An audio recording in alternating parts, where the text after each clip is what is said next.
हमारे डबरा जैन समाज में बहुत सुंदर आयोजन आज इस प्रांगण में रखा है। हालांकि जैन दिगंबर साधु अपना जन्म दिवस कभी नहीं मनाते, वो तो परोपकार दिवस मनाते हैं। वीरेंद्र जी, परोपकार दिवस उनका ही जन्म जो हुआ है वो स्वापर कल्याणक के लिए हुआ।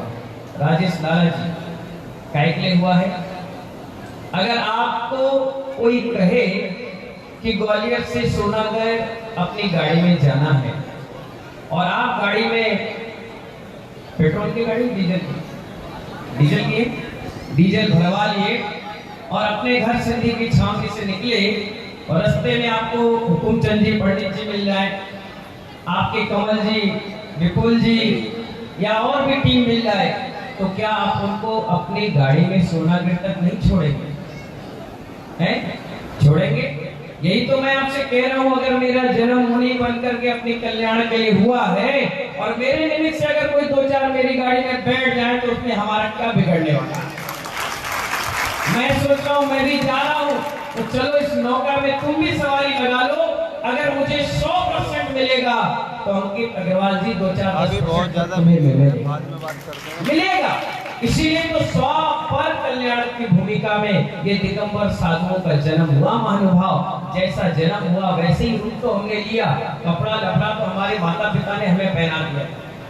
और आपको मालूम होना चाहिए, यहाँ हमारी बहन से पूछना जो आई है, जो हमारे रिश्तेदार हैं ग्रस्त, उनसे पूछना। मैं 12 साल तो घर में नंगे घूमता था। जबरदस्ती कोई तौलिया लपेट दे, कोई पैजामा पहना दे तो बात दूसरी। मैं 6 माह की उम्र में अपनी माँ के साथ नहीं रहा, शुरू से ही अलग रहता था। यहाँ तक कि लोग मुझे उठाकर ले जाते थे, मैं कभी रोता नहीं था और आज भी कभी नहीं रोता।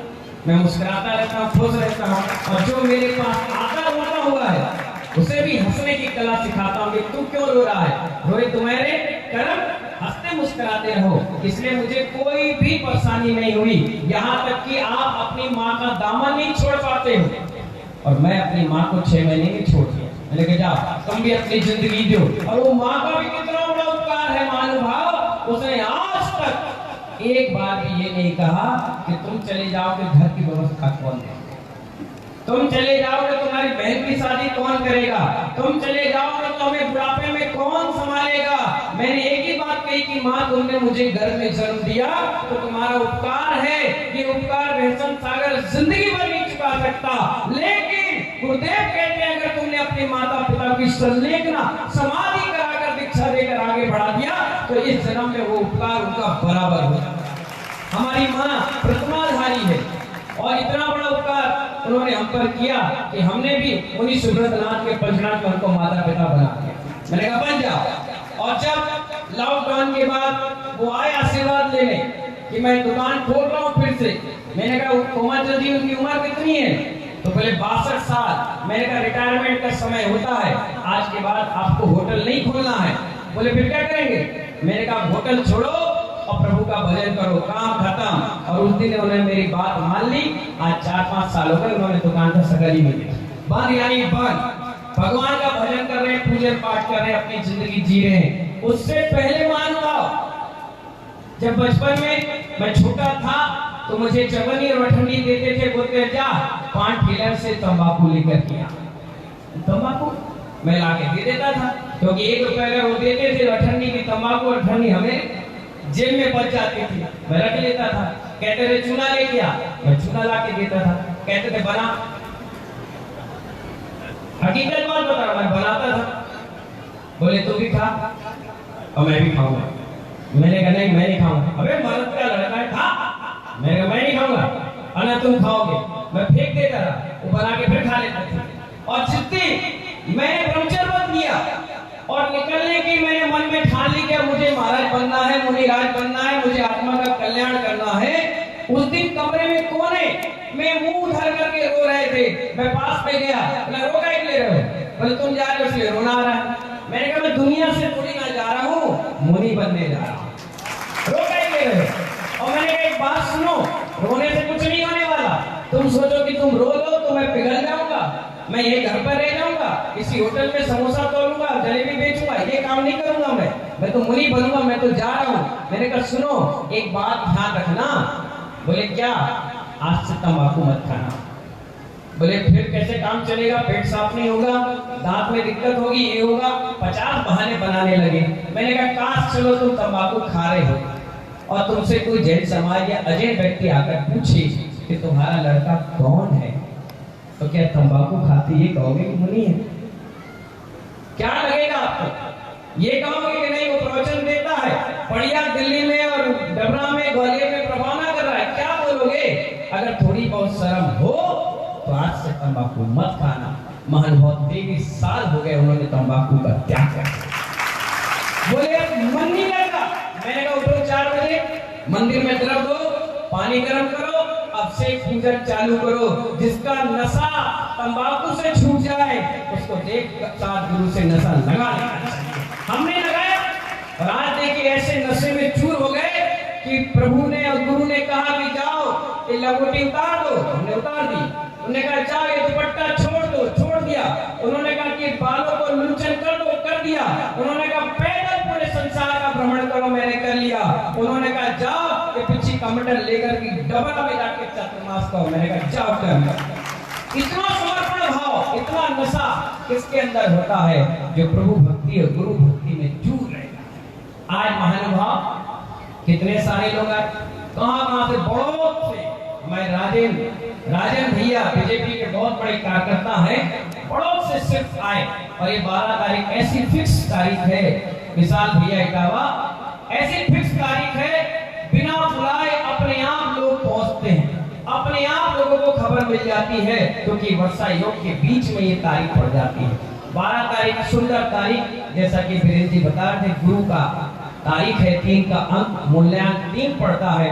और गुरु हमें मिल गए, गुरु हमें गुरु खुद बना गए, गुरु का अंक है और गुरु का ही प्रभाव है। इसलिए महानुभाव मां सरस्वती और लक्ष्मी कंठ में विराजमान, ऐसी विराजमान है कि कुछ भी किसी से कह दो तो बात हो जाती है।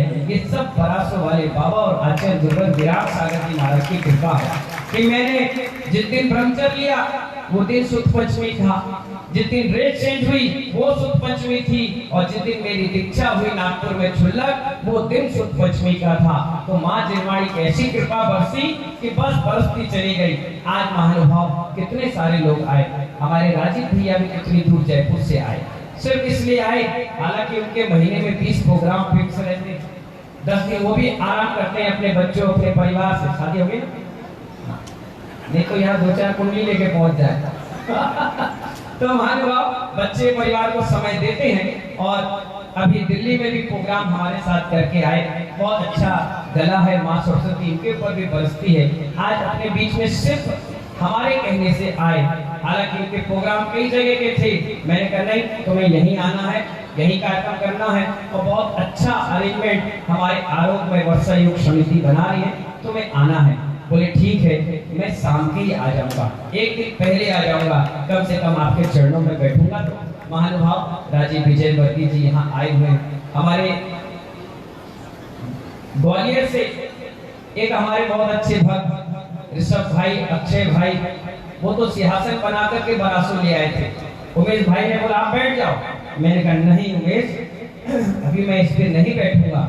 बोले क्यों?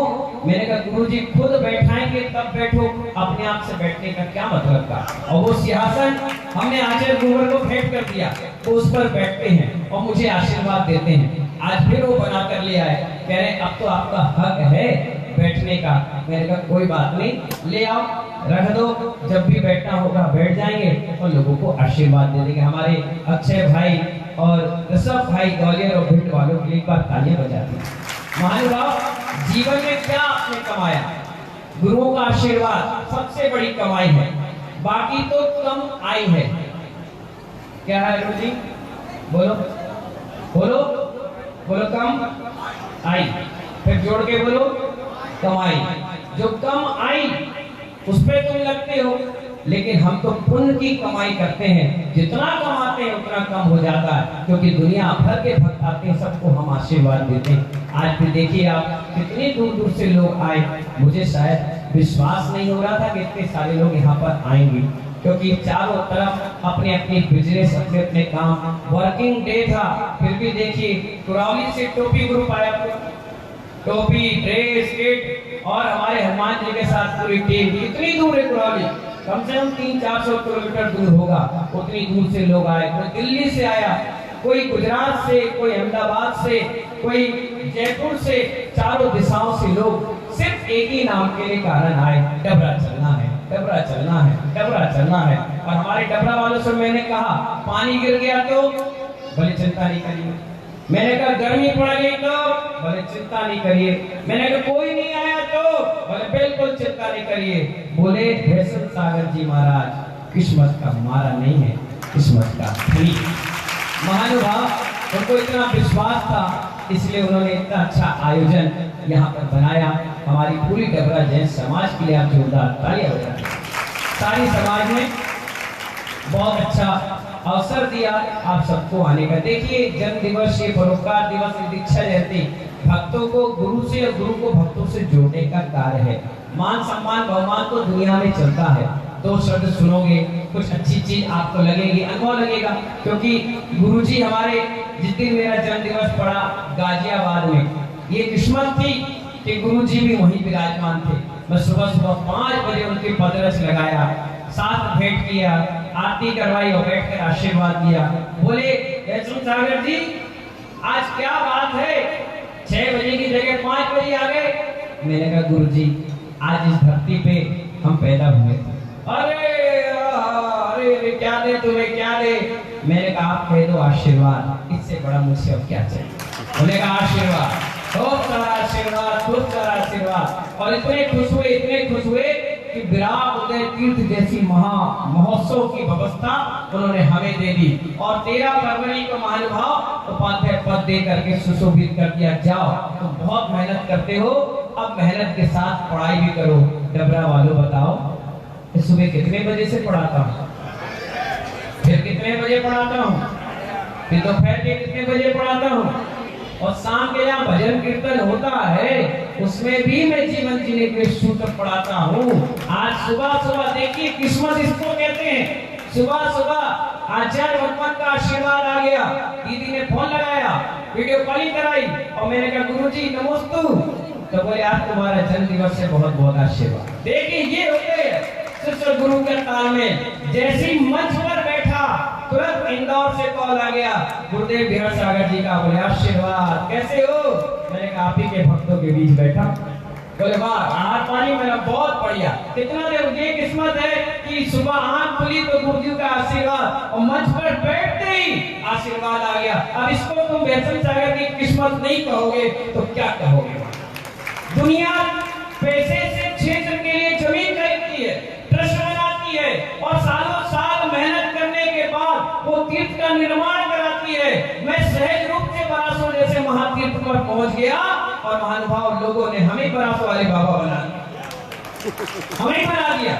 और देखिए 4-5 साल से बरासो का क्या जीर्णोद्धार हुआ और उनके साथ साथ आसपास जितने भी मंदिर है, करीब 56-57 मंदिरों का जीर्णोद्धार मैंने फटाफट तेजी से करवा दिया। हमारे कृष्णी से जहाँ से 2 घर की समाज है, कितना साल पुराना मंदिर था, उसका अभी वेदी प्रतिष्ठा जीर्णोद्धार करवा के मैं आया।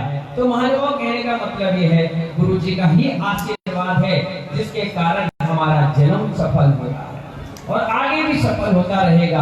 हमारे बीच में आज राजीव विजय वर्गीय जी अभी आधा 1 घंटे तक आपको बहुत जोरदार भक्ति से सरोबार करेंगे, बहुत आनंद आएगा।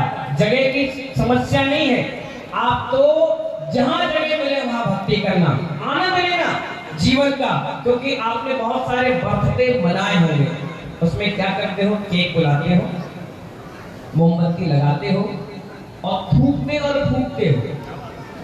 क्या करते हो, क्या करते हो, बोलो जोर से, थूकते और फूकते हो। क्योंकि भैया फूकोगे तो कभी हाथ लगाना या कागज लगाना तो क्या निकलेगा अंदर से, थूक भी निकलेगा। तो थूक भी रहे हो और फूक भी रहे हो और थुका थुकाया और फूका फुकाया, लीपा पोती करके केक खा जाते हो।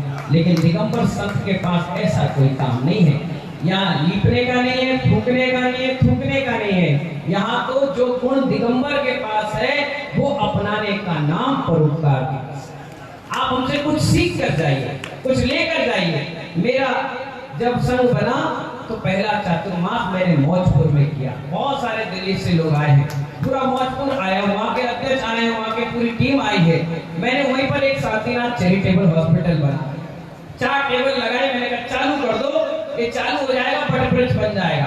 कार चालू हो गया, फिजियोथेरेपी से बढ़िया काम चला। मैं बरासर पहुंचा, वहाँ एक भवन का निर्माण कराया, पूरा हॉल बनवाया। मैंने कहा कम से कम यहाँ पर लोग आएंगे, टेंट माइक दुनिया भर से परेशान होते हैं, 2000 आदमी आराम से रहे। मैं वहाँ से इटावा पहुंचा, तो इटावा में 13 के 13 मंदिरों का जीर्णोद्धार करवाया। मैंने कैसे भी काम हो, समाज जुड़े रहे और लगे रहे। और इटावा वाले इतने चालू निकले, इतने चालू, क्या बताए तुम्हें। बुराई नहीं कर रहा मैं, मुझे भी जाना है वहाँ पे, हाँ मैं बुराई नहीं कर रहा। इतने चालू निकले कि उन्होंने मुझसे मेहनत कराई और कहा कि महाराज अकेले तुमसे मजा नहीं आ रहा, हम तो 70 साधुओं के सानिध्य में प्रश्नार्थ करते। उन्होंने 1 रोटी खिलाई और 100 रोटी का पैसा वसूला। इतना जबरदस्त उन्होंने कार्यक्रम कराया। मैं करहल पहुंच गया, जब करहल पहुंचा तो वहां भी महानुभाव विराट उदय अहिंसा हॉस्पिटल चालू करवा दिया। मैंने कहा चालू हुआ, जन्मदिन पर चालू होना चाहिए। और वहां से मैं भोपाल पहुंच गया। भोपाल जैसे ही पहुंचा तो वहां पर मैंने सोचा कमरे तैयार है, हॉल तैयार है, संत भवन तैयार है, रथ भी आ गया, सोने की इतनी बड़ी झाड़ी आ गई, मंदिर भी 2-2.5 करोड़ रुपए लगकर बहुत बढ़िया बन गया। इसमें क्या कमी है हमारे जन्म दिवस पर वो हो जाए। वहां के अध्यक्ष जी बोले यहाँ भोजनशाला नहीं है। मैंने कहा जाओ भोजनशाला चालू करो। 1,70,00,000 रुपए इकट्ठा हुआ, भोजनशाला चालू। मैंने कहा यहाँ जितने अतिथि आए 40 रुपए में भरपेट भोजन करके जाए। और आज 40वां है। मैंने कहा उस समय 39 था, मैंने कहा 40 रुपए में। उन्हें 40 रुपए में भोजनशाला चालू हो गई। और जैन नगर में आज भी नंदीश्वर द्वीप में वो चालू है। हर जगह कोशिश मेरी ये रहती है कि कुछ ना कुछ परोपकार के कार्य हो। आज भी महानुभाव एक परोपकार का कार्य आपको करना है और सारे भक्त मिलकर करेंगे, मुझे ये मालूम है, क्योंकि भैसन सागर जी महाराज किस्मत का मारा नहीं है, किस्मत का है। मैं बहुत दिनों से सोच रहा था कि जब भी सोनागिर से कोई साधु आता है तो सिर्फ डबरा और डबरा के बाद सीधे ग्वालियर, बीच में उनकी रुकने की व्यवस्थाएं नहीं हो पाती। बेचारी महिलाएं जैस इधर उधर भीख की तरह मांगते हैं, कभी किसी की दुकान तो किसी का मकान, कभी अरे विशुद्ध सागर जैसे महाराज 40 साधुओं के साथ निकले तो व्यवस्था ना मिल पाने के कारण खेत में रुक गए। कितनी हंसी की बात है। जब मुझे पता चली मैंने कहा अब तो मुझे डबरा चातुर्मास जरूर करना है। इसलिए मई में 8 मई को जीतू भाई 8 मई को अपन ने शिलान्यास किया और एक संत भवन बिना चातुर्मास को आपको देकर चले गए। हमने कहा 60-70 लाख रुपए इसका बनाओ और बाकी अपन बाद में देखेंगे। वो संत भवन बन के तैयार, अभी पहला आहार कर भी लिया, 2-4 काम उसमें और है। 15 दिन के बाद 20 दिन के बाद वीरेंद्र जी वो ऐसा तैयार हो जाएगा कि आप लोग आराम से उसमें आहार दो, पूजा पाठ करो, बैठो उठो, कोई दिक्कत नहीं। अब मैंने कहा जब यहाँ से साधु सोनागिर से निकलेंगे, बालचंद जी बैठे होंगे यहाँ पर, निकलेंगे तो रुकेंगे कहाँ?